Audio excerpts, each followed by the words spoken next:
गजा में एक तरफ जहां पर इस्राएल के हमले नहीं रुक रहे, वहीं दूसरी तरफ हमास ने इस्राएली फौजियों के नाक में दम कर रखा है, नाको चने चबवा दिए हैं। हमास के कई ब्रिगेड हैं और उन ब्रिगेड्स ने जो ताजा हमला किया है उससे इस्राएल जो है कपकपा गया है।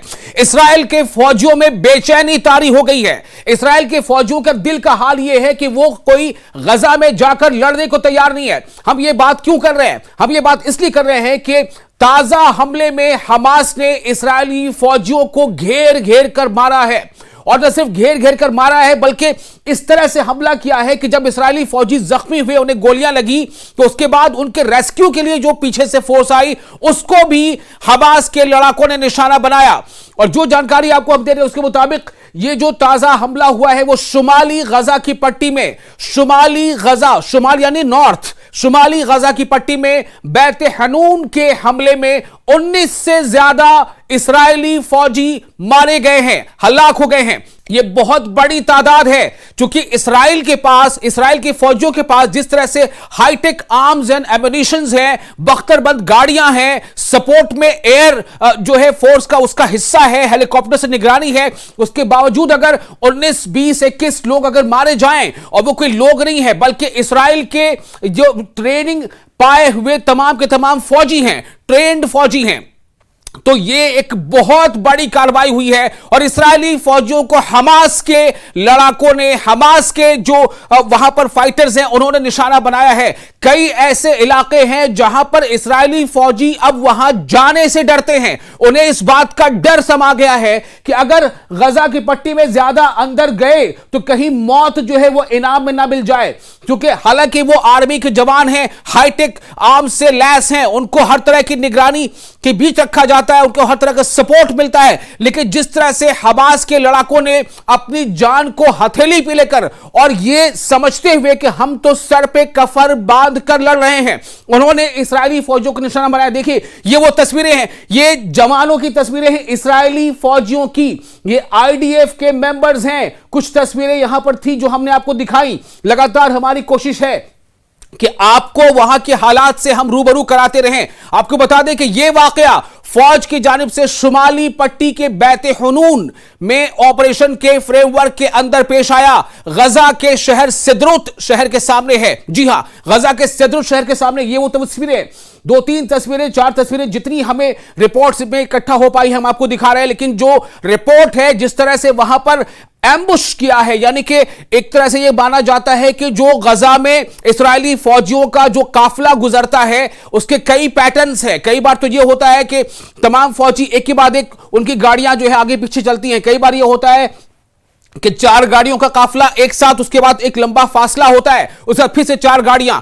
लेकिन इस तरह से जो हमास के लड़ाके हैं उनका होमवर्क किया हुआ था। ऐसा लगता है इस हमले से, इस एम्बुश से, कि हमास के लड़ाकों को सब कुछ पता था कि इस्राएली फौजी किस रास्ते से आएंगे, किस पैटर्न से आएंगे, चूंकि उनकी गाड़ियों के नीचे धमाके होते हैं, और जब धमाके होते हैं तो उनके गाड़ियों का शिराजा बिखर जाता है, परखच्चे उड़ जाते हैं, बख्तरबंद गाड़ियां होती उसके बावजूद।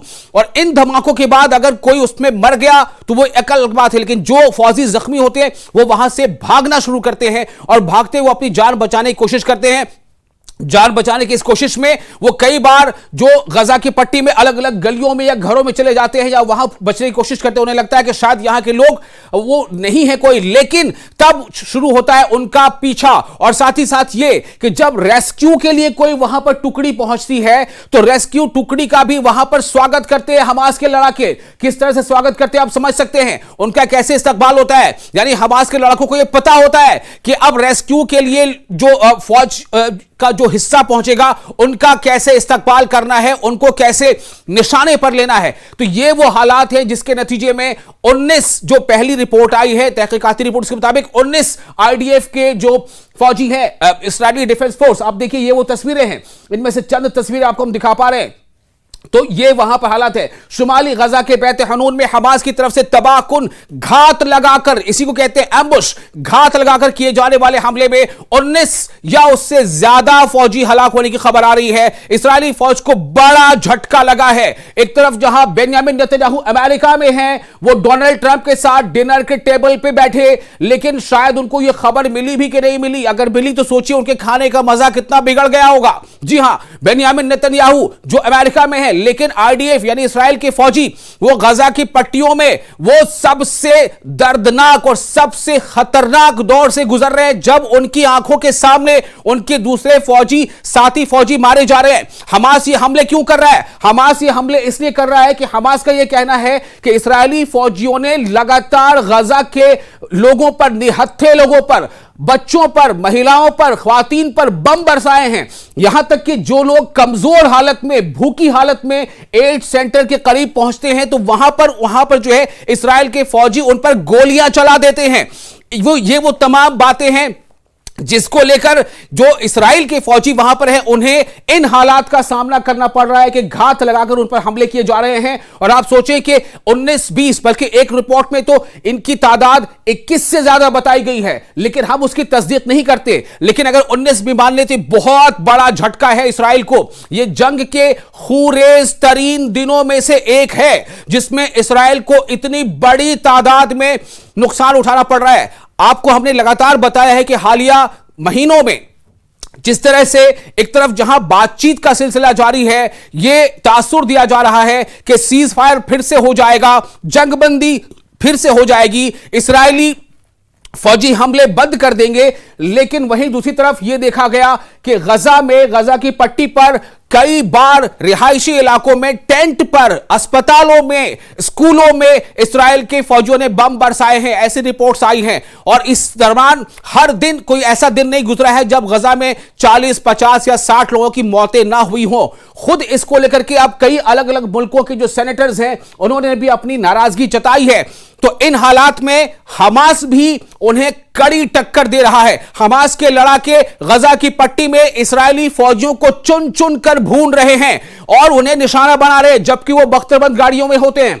फौज ने, जो इस्राएली फौज, उसने तस्दीक की है, यानी माना है कि कफीर ब्रिगेड की नेतांज, जी हां ध्यान से सुनिए, फौज ने माना है कि कफीर ब्रिगेड की नेतांज यहूदा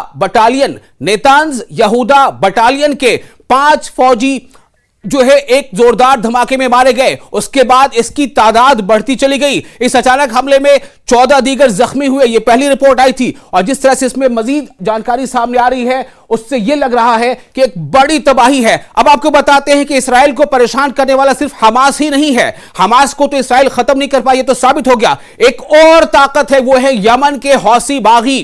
तो यमन के जो हौसी लड़ाके हैं, यमन के हौसी लड़ाके भी लगातार इस्राएल पर चौतरफा हमले कर रहे हैं। यानी इस्राएल चौतरफा हमले में घिर गया। ये देखिए, ये समंदर में, रेड सी में किस तरह से हौसी लड़ाकों ने इसको निशाना बनाया था। और रेड सी को जो एक बड़ा सा शिप, कार्गो शिप जो इस्राएल की तरफ जानिब गामजन था, उसे निशाना बनाया, जिसके नतीजे में वहां पर जो है वो शिप के बारे में आप खबर आ रही है कि शिप पूरा का पूरा डूब गया है। वहीं इस यमन के जो हौसी लड़ाके, उन्होंने मिसाइल से भी हमले किए हैं इस्राएल पर। इस्राएल के कई शहरों को निशाना बनाया है। और इससे यह भी बात सामने आ रही है कि कुछ एयरपोर्ट्स जो इस्राएल के हैं, 2 या 3, उसे भी जबरदस्त नुकसान पहुंचा है। तो एक तरफ हौसी लड़ाकों का हमला लगातार इस्राएल पर हो रहा है, वहीं हमास जो है वो गजा पट्टी में इस्राएली फौजियों को जमीनी कार्रवाई में उन्हें लगातार उनकी मौत जो है, वहां मौत का फरमान सुना रहा है।